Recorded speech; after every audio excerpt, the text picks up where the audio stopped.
Estamos en una serie de predicaciones en la primera carta del apóstol Pablo a la iglesia en Corinto. Y providencialmente hoy la exposición está también en el capítulo que recién leímos. Es el capítulo 5 de la primera carta a los Corintios.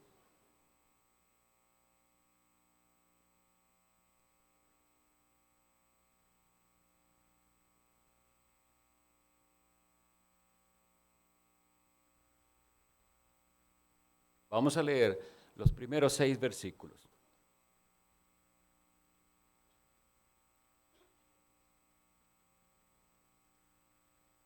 Estemos atentos a lo que dice la palabra de Dios.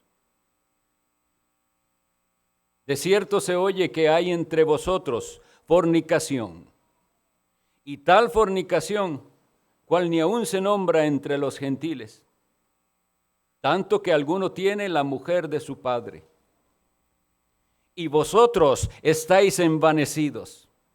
¿No debierais más bien haberos lamentado para que fuese quitado de en medio de vosotros el que cometió tal acción?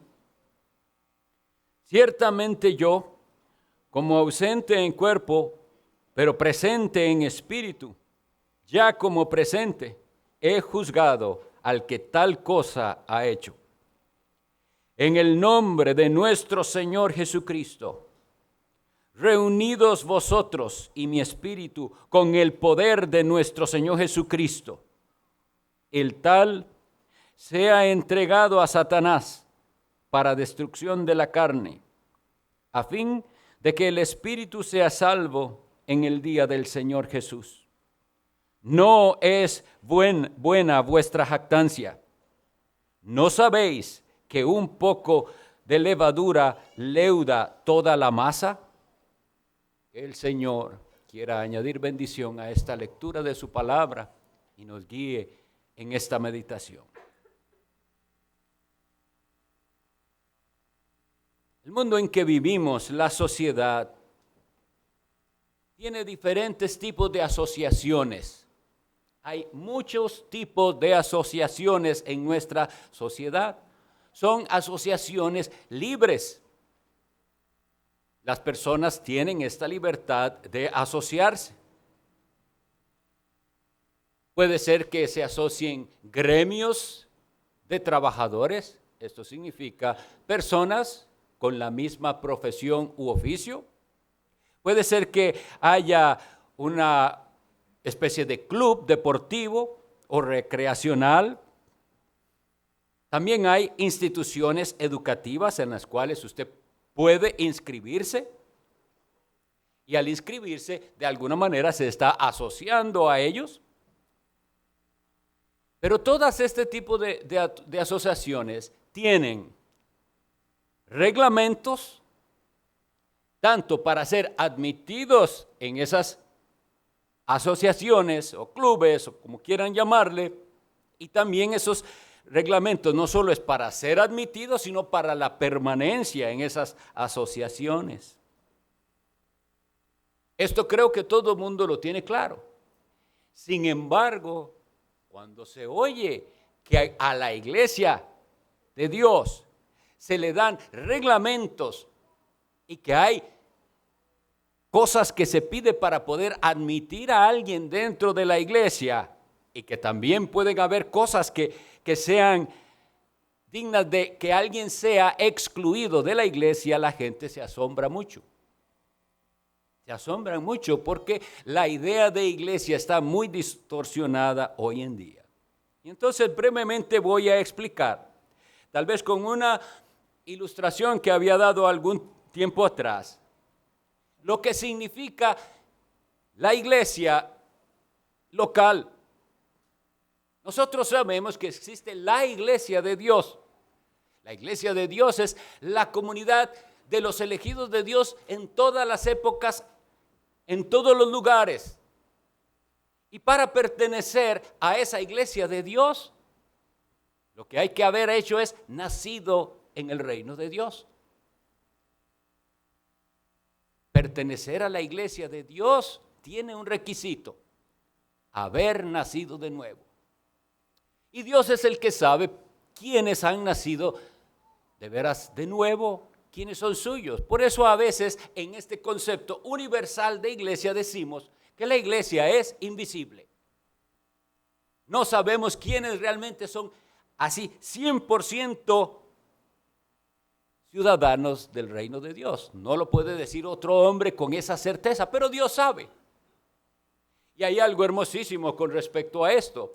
Los requisitos para el ingreso al reino de Dios y para su permanencia están en el pacto de gracia, de manera que el que entra a la iglesia de Dios, a la iglesia universal, tiene que regocijarse en que todo lo necesario para su ingreso en el reino de Dios lo tiene de Cristo y de la obra de Cristo.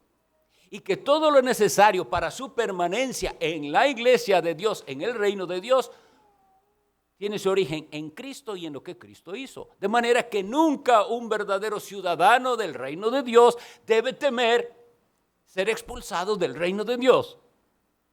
Sin embargo, el reino de Dios tiene, por así decirlo, embajadas en este mundo, que son las iglesias locales, que son representantes locales de ese reino de Dios.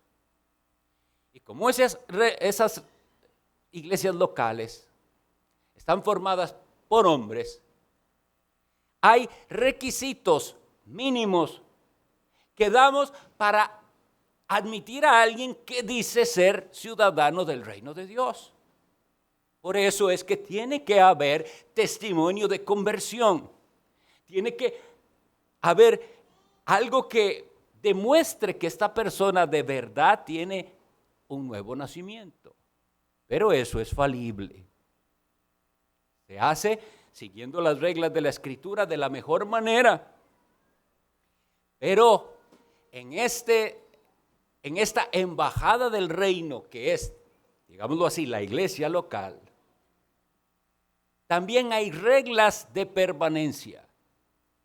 Es decir, hay requisitos para la entrada, pero también requisitos para la permanencia. Entra usted a la iglesia local asumiendo voluntariamente una serie de compromisos. Se pide algo de usted. Y cuando eso no se cumple, la persona ya no es digna de pertenecer a la iglesia local. Eso, como les decía, espanta a muchos, porque piensan de una manera humanista, pues, que el amor se expresa en aceptar a toda persona independientemente de cuál sea su conducta. Y en esto quiero hacer una aclaración. El Señor Jesucristo recibe pecadores de cualquier clase, pero el Señor Jesucristo promete en su palabra transformar por medio de su evangelio a esos pecadores. De manera que los que dicen que han nacido de nuevo, si no dan las marcas de un nacido de nuevo, tienen que pasar por un proceso que la Biblia nos llama disciplinario, en el cual se prueba si ese verdaderamente, se va a tratar de probar si ese verdaderamente es un ciudadano del reino de Dios. Y en el caso que vamos a estudiar hoy, hay una expulsión. Vuelvo a decir, algo que para las iglesias de hoy en día es como inaceptable. Quisiera hacer entonces también una comparación con el problema que tenemos con la disciplina de los hijos en los hogares. Precisamente, ahora las leyes en los países, en la mayoría, están impidiendo a los padres responsables ejercer disciplina con castigos físicos. Y lamentablemente, algunos padres han visto en estas leyes una especie de alivio. Y van a querer entonces claudicar en cuanto a lo que es su responsabilidad de disciplinar a sus hijos y castigarlos cuando es necesario, y van a decir, es prohibido. Y voy a decirles una cosa, digo que esto es una comodidad, porque un padre nunca castiga a sus hijos disfrutándolo. Así que, viéndolo así humanamente, me están quitando un peso de encima. No puedo disciplinarlo. El humanismo dice que hay que dejarlos y que desarrollen su propia personalidad y que no hay que hacer nada que vaya a frustrar eso. La Biblia dice algo muy diferente. Nosotros podemos leer, si quieren lo leen conmigo rápidamente, Proverbios 19:18, por ejemplo.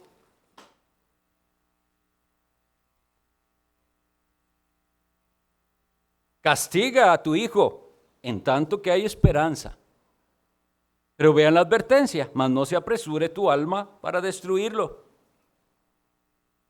Dice, castiga a tu hijo en tanto que hay esperanza. Si usted no lo hace, va a haber un momento en el que ya está perdido. Y el mismo Proverbio 22:15 también nos dice, la necedad está ligada en el corazón del muchacho, mas la vara de la corrección la alejará de él. Los padres deben ejercer su disciplina conscientes de esta realidad. Nuestros niños vienen manchados por el pecado y por la necedad, y es nuestro deber disciplinar. Pero así como hoy entonces está impidiéndose esa disciplina en los niños, lo mismo está sucediendo en las iglesias. Y se están dando una serie de razones que parecen a veces piadosas y misericordiosas para no ejercer la disciplina. Tanto que algunos parece que por amor y misericordia no ejercen disciplina en las iglesias. Y preguntan, ¿quiénes somos nosotros para juzgar? Otra razón que se da para no ejercer la disciplina es errores y abusos que se han cometido. Y entonces, en base a esos errores y abusos, ya no se ejerce disciplina. Pero veamos que en Proverbios se nos dice que debemos hacerlo, pero se nos advierte. Nosotros no estamos castigando para dañar a nuestros hijos. Estamos aplicando ese castigo precisamente por amor. Pasamos por la incomodidad, por el momento triste de tener que disciplinar, pero porque les amamos. Lo mismo debemos pensar en la iglesia. Si no ejercemos disciplina, no estamos amando. El hecho, claro, cierto, de que en el pasado o en el presente, ¿cuántos casos se dan de padres que uno no se logra explicar cómo pueden ser crueles con sus hijos y maltratarlos? Eso no es disciplina. Esos abusos violentos. Ahora, el que eso exista, ¿nos exime a nosotros de disciplinar? Claro que no. Lo mismo en las iglesias. ¿Alguien se da cuenta que en la iglesia tal hacían la disciplina o los procesos de disciplina de una manera humillante o de una manera extraña ahí, y que alguien tal o cual familia sufrió mucho porque en esa iglesia lo hicieron así?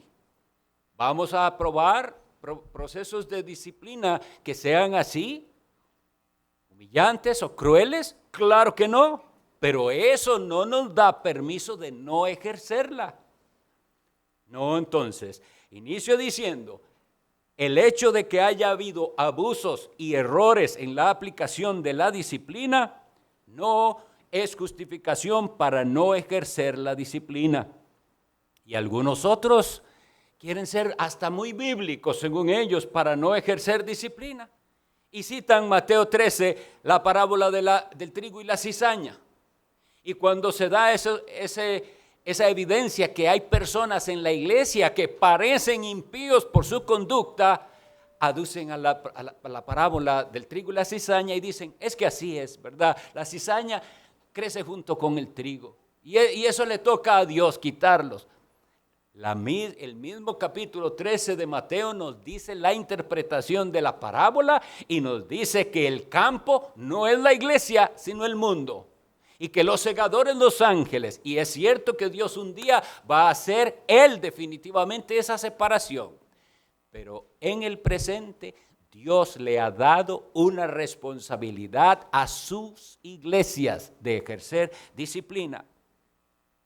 Y si nosotros no lo hacemos, caemos en un grave pecado.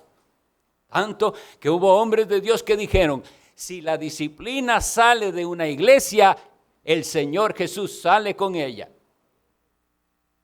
Queda la iglesia, parece iglesia, pero ya no es iglesia y el Señor Jesús no está ahí donde se tolera el pecado sin aplicar la disciplina.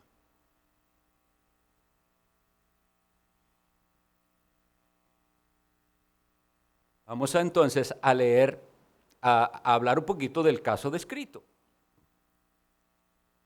No se nos dan muchos más detalles, pero asumimos que este hombre era era miembro de la iglesia y tenía una relación, tenía como pareja ilícita a una mujer que había sido o era mujer de su padre. Y parece que ella no miembro, porque no se habla aquí de que ella tenga que ser puesta en disciplina, ¿verdad? O expulsada de la iglesia. Tampoco se nos dice cómo esto llegó a suceder. Pero hay algo que sí podemos inferir válidamente, y es que esto, a lo que se está refiriendo el apóstol Pablo, de este pecado cometido, no fue un tropiezo aislado en pecado. No fue algo que sucedió y que ya no volvió a suceder, no. Este hombre era impenitente. Impenitente significa que él no estaba arrepentido de la clase de vida que estaba llevando unido a una mujer que no le era lícito. Nosotros tenemos muy claramente en la Sagrada Escritura, en el libro de Levítico capítulo 18, la prohibición de este tipo de relación. Un hombre nunca podía allegarse a la esposa de su padre, es decir, a su madrastra. La frase que usa aquí el apóstol Pablo debe llamarnos mucho la atención, porque dice, hay un pecado entre ustedes de fornicación. Recordemos que la palabra fornicación en griego se dice porneia y no se refiere únicamente a la relación íntima entre un hombre y una mujer, sino cualquier actividad sexual fuera del matrimonio es fornicación.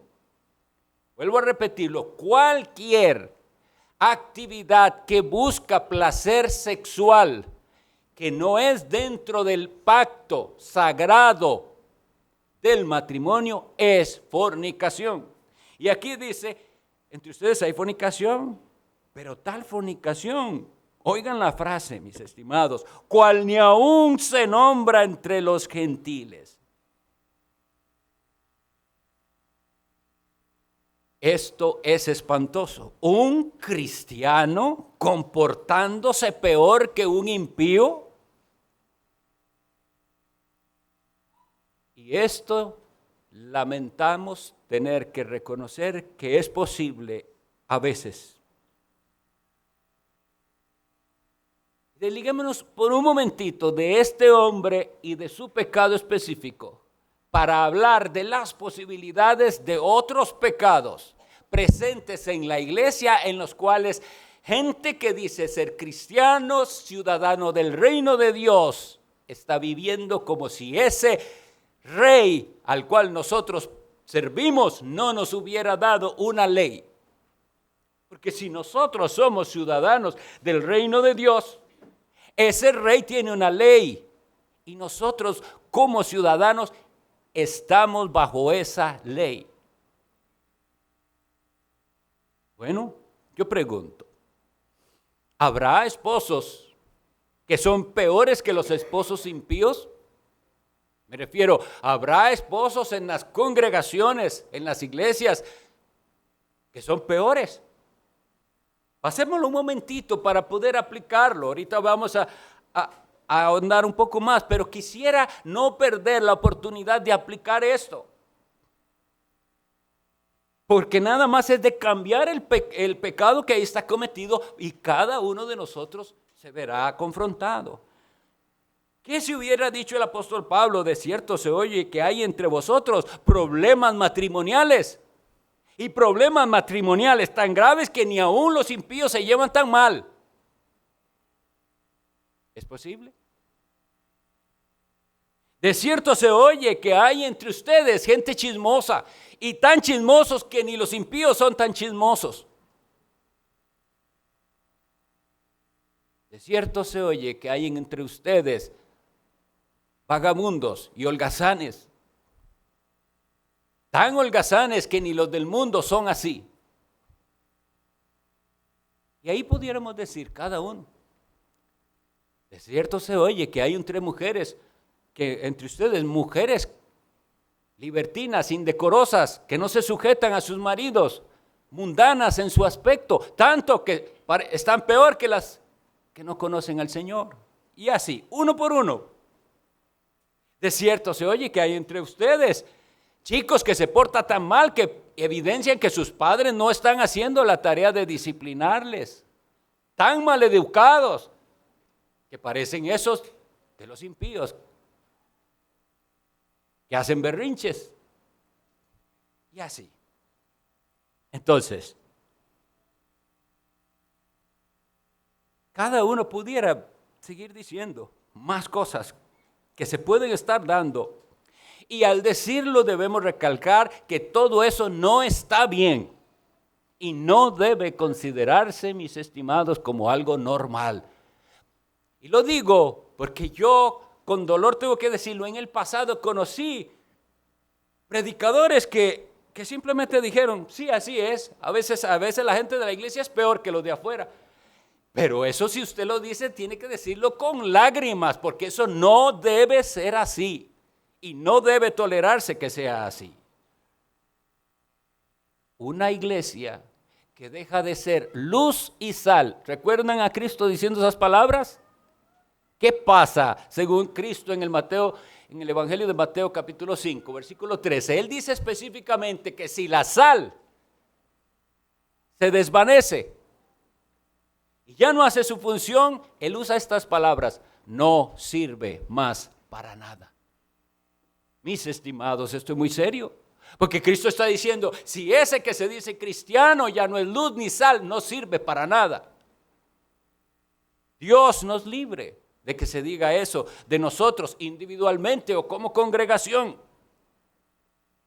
No sirve más para nada, sino para ser echada fuera y hollada por los hombres. Son las palabras de nuestro Señor Jesucristo. Entonces dice, es tan grave lo que pasó, y el versículo 2 dice, y vosotros, iglesia de Corinto, ustedes están, y esa es la palabra, envanecidos.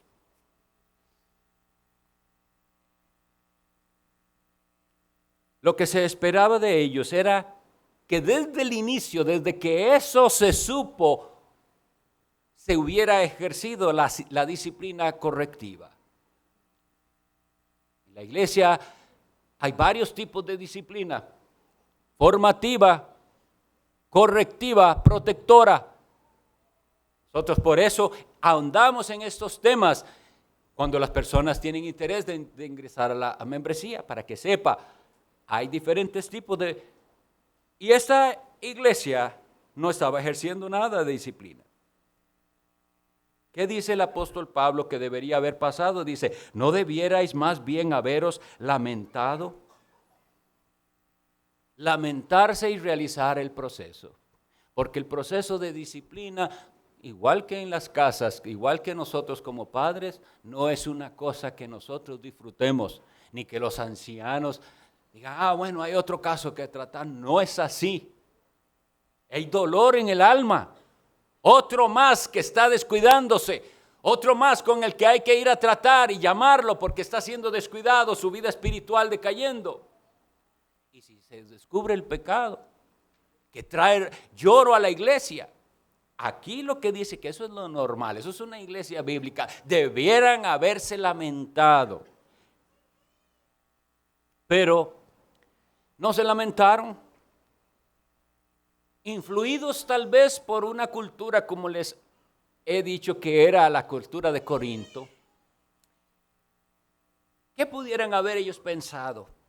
Bueno, no hay que meterse tanto en la vida de este hombre, que Dios trate con él. ¿Pudiera haber pensado eso? ¿Qué razones tenían ellos para no haber ejercido el caso apropiadamente? Bueno, ya estaba en un punto en el que la única solución aquí era la expulsión. No se puede tener a una persona que dice ser cristiano y que vive de esta manera como un impío. No se puede tener en la iglesia. Y la palabra que usa aquí dice, debierais haberos lamentado para que fuese quitado de en medio de vosotros el que cometió tal acción. Él pregunta. Y entonces oigan lo que dice el apóstol Pablo. Ciertamente yo, como ausente en cuerpo, pero presente en espíritu, ya como presente he juzgado al que tal cosa ha hecho. El versículo 4. Esto es solemne. En el nombre de nuestro Señor Jesucristo, reunidos vosotros y mi espíritu con el poder de nuestro Señor Jesucristo, el tal sea entregado a Satanás para destrucción de la carne, a fin de que el espíritu sea salvo en el día del Señor. Hay otras dos ocasiones en las que el apóstol Pablo usa esta frase de entregar a Satanás. Si quieren las leemos brevemente. Está en la primera carta a Timoteo, capítulo 1, versículo 20. Primera Timoteo 1, 20, dice así. Está hablando de unos que han naufragado en la fe, y dice así, Primera Timoteo 1, 20, de los cuales son Himeneo y Alejandro, a quienes entregué a Satanás para que aprendan a no blasfemar.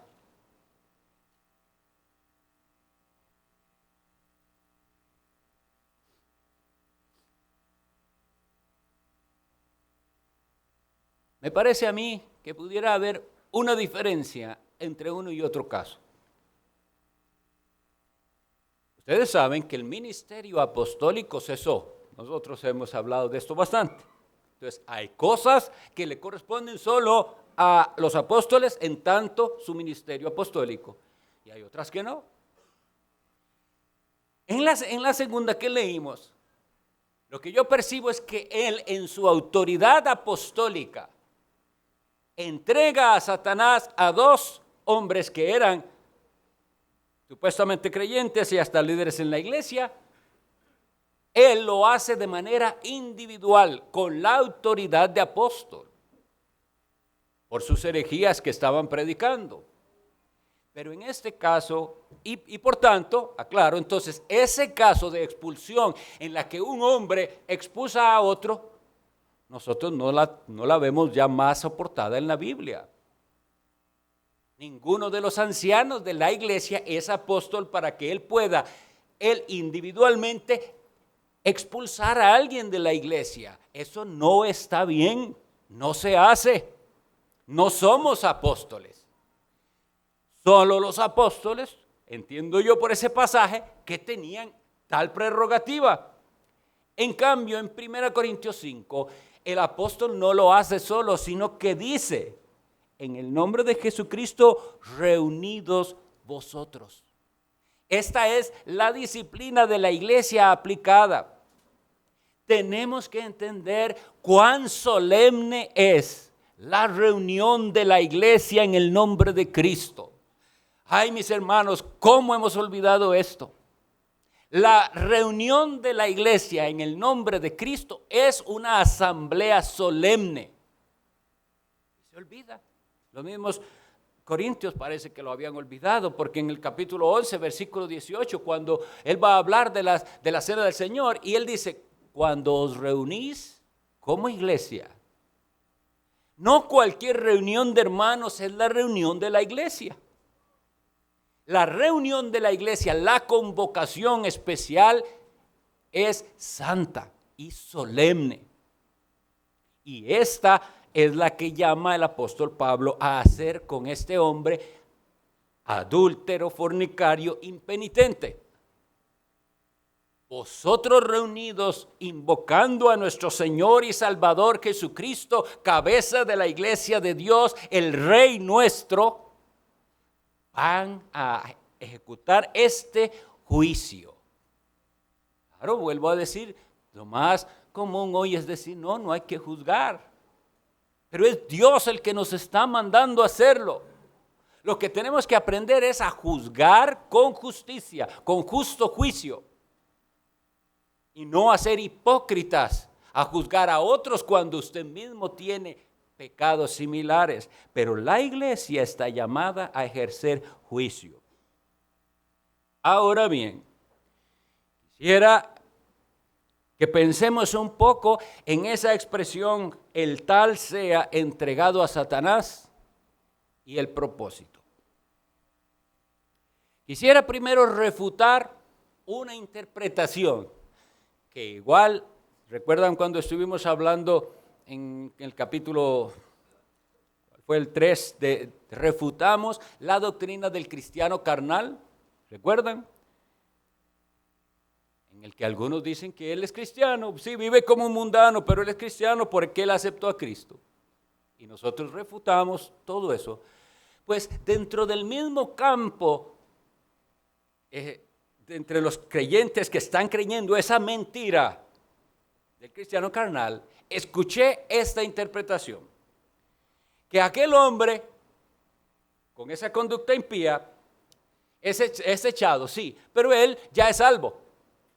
Por eso es que ahí dice que en el día del Señor su espíritu será salvo. Hermanos, esa interpretación contradice un montón de otros pasajes.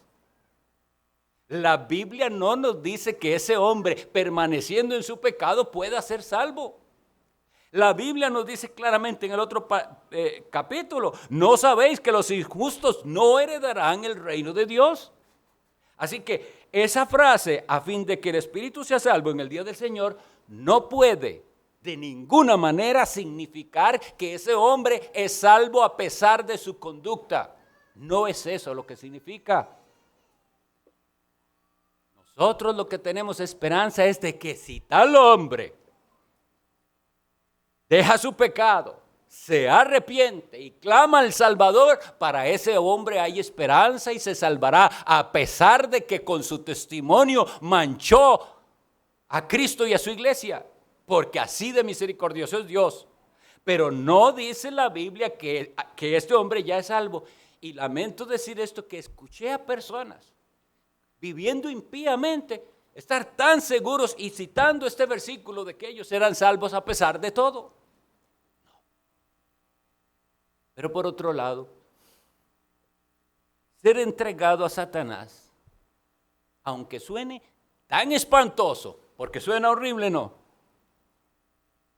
El tal sea entregado a Satanás, al diablo, al maligno.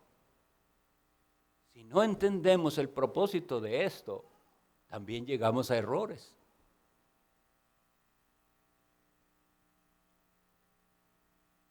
Recordamos el relato de Job.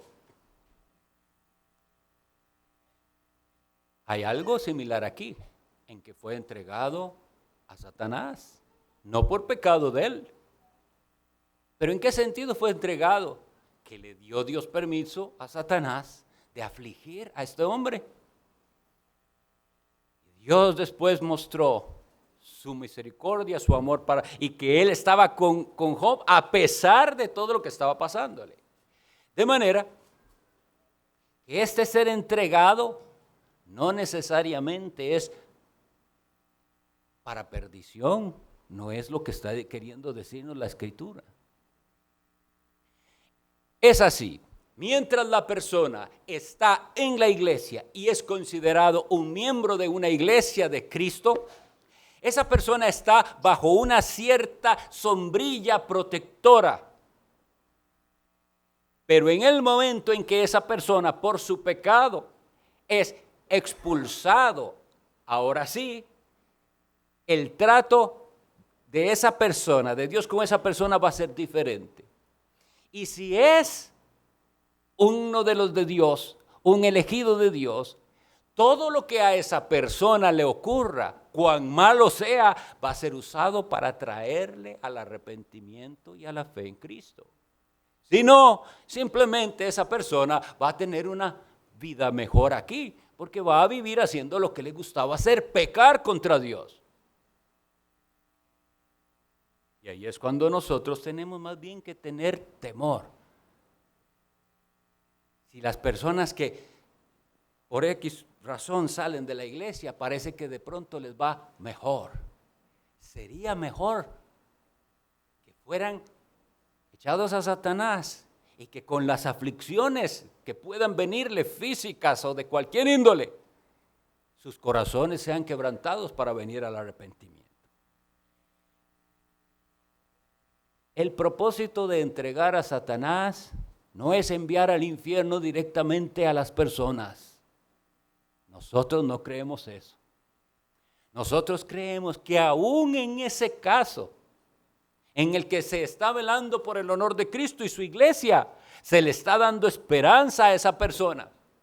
Porque en los pasos que el Señor nos da en el Evangelio de Mateo capítulo 18, que los conocemos, pero repasémoslos brevemente. Si un hermano pecare contra ti, algunas personas malinterpretan el contra ti, porque no entienden que somos un cuerpo y que el pecado cometido contra Dios nos ofende. Pero yo quisiera también confrontar a aquel que piensa que ese contra ti no se refiere, entonces quiere decir que alguien peca y usted no siente nada. No, cualquiera de ustedes peca. Si yo peco a ustedes, debería molestarles y dolerles. Eso es a lo que se refiere. Entonces no son solo ofensas personales. Pero el caso es que Cristo nos enseña a tratar el pecado y nos dice, si hay pecado, se trata de una manera personal y privada. Y si el hermano se arrepiente y atiende, dice, habrás ganado a tu hermano. Si la persona que ha pecado insiste en su pecado, llame testigos, volviendo a la instrucción bíblica del Antiguo Testamento. Llame testigos y traten el caso. Y si se arrepiente, habrán ganado a este hermano. Y si no se arrepiente, ¿qué dice la Escritura? Dilo a la iglesia. Y si no oyere a la iglesia, que todavía hay entonces periodo de gracia, todavía puede esa persona recapacitar viendo a una iglesia, orando por él, llamadas constantes, invitaciones a vuelva, no sea, deje eso, mire lo que dice la palabra, etcétera. Puede que Dios actúe y ejerza su misericordia. Y finalmente dice, y si no oyere a la iglesia, tenle por gentil y publicano. Entonces, ahí es donde está la enseñanza. Al gentil y al publicano, ¿qué queremos nosotros? ¿Qué es lo que significa para nosotros gentil y publicano?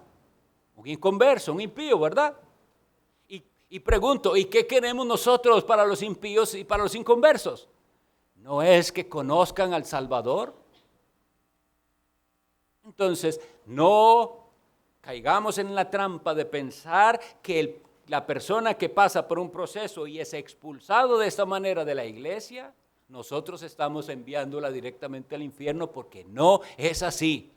Lo que estamos diciéndole, su conducta, su proceder, su comportamiento nos hace ver que usted no parece ser un ciudadano del reino de Dios. Usted hizo trampa, parece, y no es ciudadano. Así que no tiene credenciales de pertenecer al reino de Dios. Sin embargo, queremos que escuche la palabra de Dios. Queremos que procure buscar a aquel Dios al que usted decía conocer. El tal, entonces, puede ser que pase algo terrible a nivel físico, pero luego venga el arrepentimiento. Hay otros casos de disciplina pública que la palabra de Dios también nos dice. Esto de la disciplina pública, como les digo, es muy evitado hoy en día en las iglesias. Y sin embargo, está en la Escritura. 1 Timoteo 5:20 nos dice: a los que persisten en pecar, repréndelos delante de todos, para que los demás también teman.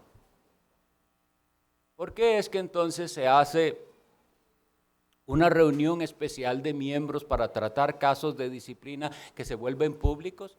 Precisamente porque nosotros no queremos que lo que se hace sea de ninguna manera humillante ni cruel. Es algo que tratamos todavía en familia.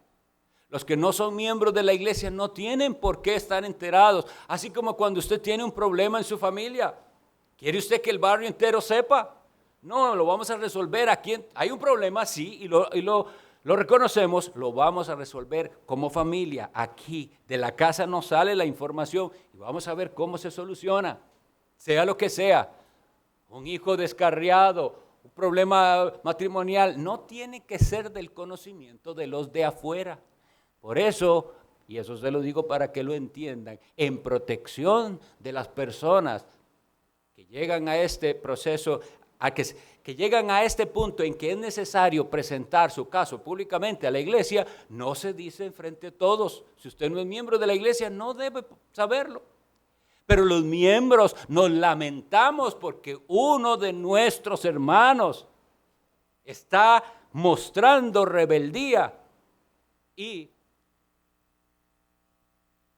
va a ser sujeto de un castigo que no es para destruirle, es un castigo que viene del Señor, porque Él dice: al que Él ama, disciplina.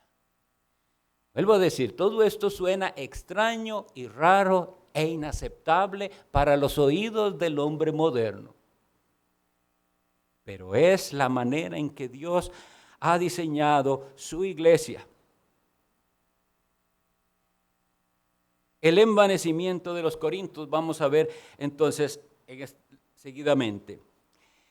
El no ejercer la disciplina es arrogancia. Y quisiera que pensáramos, porque nosotros también podemos en el futuro oír estos argumentos, si no es que ya los hemos oído. ¿Qué les parece si en esa iglesia había surgido el problema, pero alguien muy amoroso y muy llega y dice: no nos metamos porque, ¿sabe qué? Ellos se aman. Es un argumento muy usado hoy. Ellos se aman. Pero no es lícito. Dios lo prohíbe y ellos siguen diciendo: pero es que se aman. No crean que esto no se ha dado. Se dan las dos cosas y es bueno traerlas en este momento. Un hombre, una mujer que está en una relación de pareja con alguien que no le es lícito, sea porque alguno de los dos ya es casado, no hay matrimonio sobre matrimonio, excepto el primero haya sido quebrantado de la manera que la palabra nos dice que deja libre a la persona, pero esa es una excepción. En general no es así. Y si ya fue casado, a la gente le parece imposible. Pero es que él es muy joven. Ella es muy joven. Unas razones mundanas para decir: no se puede. Y entonces entran en una relación ilícita. Y aquella mujer que está con un hombre que es casado, dice: pero es que yo lo amo, pastor. ¿Es eso un argumento? Entonces el cruel, en esa iglesia son crueles. No les importa el amor. Pero al revés también se da. Gente que quiere quebrantar el pacto matrimonial y la razón es que la verdad que yo no la quiero ya. ¿Y qué? ¿Me entienden? Espero me entiendan el argumento. Entonces, ¿qué? ¿Ese es el argumento? ¿Los sentimientos nada más? ¿Los sentimientos? ¿O es Dios y su palabra lo primero para nosotros? Esa es la gran diferencia de los que son del reino de Dios. Para los que son del reino de Dios, primero está el rey y su ley. Aunque esa ley a veces cumplirla parezca difícil. Pero Dios no prohíbe las cosas por prohibirlas. Dios es un Dios amoroso que ha diseñado lo correcto para nosotros. Y si Dios dijo así no se puede y no se debe, pues así no se puede y no se debe. Y esto pasémoslo a cualquier otro tipo de relación ilícita. Porque es lo mismo que hoy padres están aceptando de sus hijos o sus hijas que entran en una relación pecaminosa homosexual y dice, ellos se quieren, ellos se aman. Es más, se llevan más bien que un matrimonio normal. Todo eso, mis estimados, es diabólico y es como el mundo ha influido. ¿Y por qué lo digo? Tal vez para algunos aquí sea extraño porque nosotros no ha llegado a tanto a las iglesias aquí. Pero mis estimados, pronto llegará en Estados Unidos denominaciones supuestamente evangélicas entre los presbiterianos y entre los bautistas americanos. Están diciendo que hemos hecho una crueldad al no aceptar estas relaciones gay o cualquier otra de las variantes que hay ahí. Y hasta le piden perdón a esas comunidades diciéndoles sí, ellos también son hijos de Dios y se aman y así pueden vivir y ser cristianos. No, igual que aquí. Si alguien se empecina en su pecado y se aferra a su pecado, lo único que queda es la excomunión. ¿No es buena vuestra jactancia? ¿No sabéis que un poco de levadura leuda toda la masa? Como les decía, la disciplina de Dios es formativa, correctiva y protectora. Voy a hacer un brevísimo repaso de lo que usualmente vemos en la clase de doctrina. Si usted es hijo de Dios, Dios dice que a él, a todo el que ama, disciplina. Si usted no ha recibido nunca disciplina de Dios, cuestiónese si usted es hijo de Dios. El primer azote de Dios viene desde aquí, desde el púlpito, cuando el predicador habla algo que usted dice, ay, eso fue para mí. Y sale usted dolido de que Dios presentó su pecado. Dios está tratando con usted. Fue azote, pero fue porque le ama, por medio de la palabra, y nadie supo. ¿Y sabe qué? Si usted es dócil, nadie nunca sabrá, porque Dios trató con usted directamente, su palabra predicada, enseñada, el azote de Dios para decirle vas por mal camino, estás siendo rebelde, terco, etc. Y usted atiende a Dios y gloria a Dios, nadie se dio cuenta. Pero usted sigue en su pecado y como con Dios no se juega, Dios va a sacar a la luz ese pecado. Entonces viene ese proceso de la disciplina correctiva, la que describí muy brevemente de Mateo 18. Pero también hay disciplina protectora para que lo tengan en cuenta todos los que no son miembros de esta iglesia. Así como usted puede eventualmente prohibir la entrada de ciertos amiguitos o amiguitas de sus hijos a la casa porque ven que son una mala influencia, o porque se han portado rebeldes hacia la autoridad, están en su casa y quieren respetar las reglas de su casa, ¿qué haría usted como padre? Tiene que hacer algo, ¿verdad? Igual entonces existe esa disciplina protectora en la cual los ancianos van a procurar proteger el rebaño y habrá personas a las que se les va a pedir dulcemente, mejor porque no visita otra iglesia usted. Porque el que visita esta iglesia y si ve que esta iglesia es bíblica, la pregunta sería, ¿y por qué no se une usted a esta iglesia? Pero vuelvo a decir, y por eso la gran necesidad de orar. Así como los padres pueden errar en la disciplina, o hay algún padre que nunca erró en su disciplina. Por más que intentar hacerlo bien, no hay padres perfectos. A veces tendrá que llorar y decir, no lo hice como debería haberlo hecho. Puede ser también que haya casos de disciplina que no fueron llevados a la perfección. Oremos con súplica que Dios nos impida a los ancianos llevar un caso de disciplina de una manera carnal, que sea siempre dirigidos por el Espíritu Santo. Que no nos vayamos a equivocar, porque podemos caer en las dos cosas. O podemos ser demasiado rígidos, más rígidos de lo que Dios nos pide ser, y eso está mal. O podemos ser demasiado tolerantes, más tolerantes de lo que Dios nos manda ser. Pero no tenemos que envanecernos ni pensar que nosotros tenemos un mejor método para solucionar el problema de pecado en la iglesia. No somos más sabios que Dios. Dios nos dio este método y debemos usarlo. Ahora bien, al tratar este caso, puede que alguno esté ahí pensando, yo en ese pecado yo sé que nunca, ahí sí es cierto que yo en eso no caería. La Biblia lo que nos dice en Gálatas 6 es que si alguien es sorprendido en pecado, le amonestemos con mansedumbre, considerándose a sí mismo, porque uno también puede caer. Pero pensándolo más profundamente, es posible que este no sea el pecado en el que usted sea propenso a caer. Pero, ¿está usted diciendo que usted no podría caer en ningún pecado? Lo cual mostraría que usted está engañado. Su corazón no lo conoce. Sí, es posible que usted no caiga en pecados como los que hemos descrito hoy. Es posible que usted no vea en usted la tentación o el tropiezo de caer en una relación ilícita como esta, o como el homosexualismo, o como el lesbianismo, o como las drogas, algo así. Puede que usted piense, yo en eso no. Ok, pero esos no son los únicos pecados por los que se condena a alguien. Por eso tenemos que ser muy cuidadosos.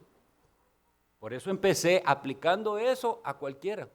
La vida del creyente es de un progreso en santidad continua. Eso es lo que la Biblia enseña.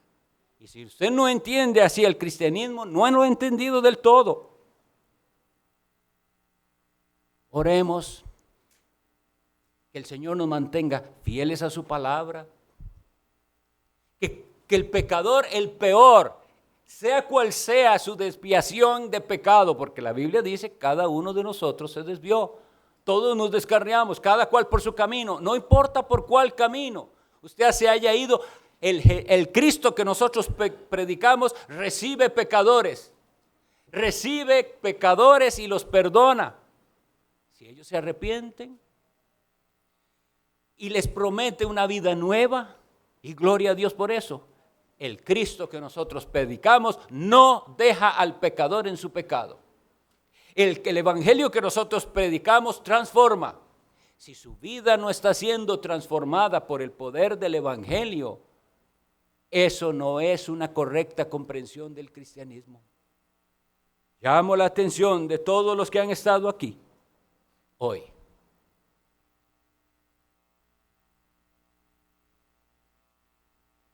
¿Qué siente usted cuando peca o ve a otro pecar? Porque la palabra aquí dice, deberíais haberos lamentado. Nuestro corazón debe afligirse. Debemos derramar lágrimas por nuestros pecados y por los pecados de nuestros hermanos y por el pecado que nos rodea. Es su relación con el pecado lo que define cuál es su relación con Dios. Porque el Dios abomina el pecado, lo detesta, es ofensivo a Él. ¿Siente usted lo mismo? Por cualquier pecado, los de inmoralidad sexual, los vicios,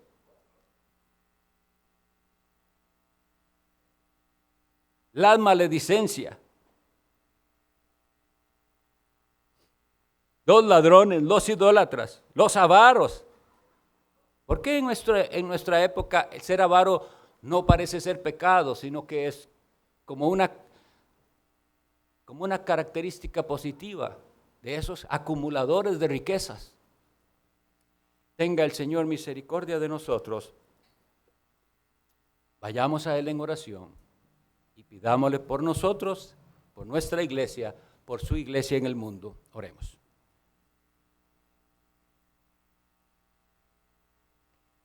Dios Padre eterno, Perdónanos nuestro envanecimiento, nuestro orgullo, cuando nos hemos sentido mejores que otros. Si no hemos caído en pecados peores es porque tú en tu misericordia nos has librado de tropezar. Haznos conscientes de nuestros pecados. A tu pueblo, danos seguridad de tu perdón y de que tú continuamente nos sigues limpiando. A los que no te conocen, dales convicción del destino y final que les espera si siguen sin Cristo. Que tengan esperanza en el Salvador. Oramos en el santo nombre de Cristo. Amén.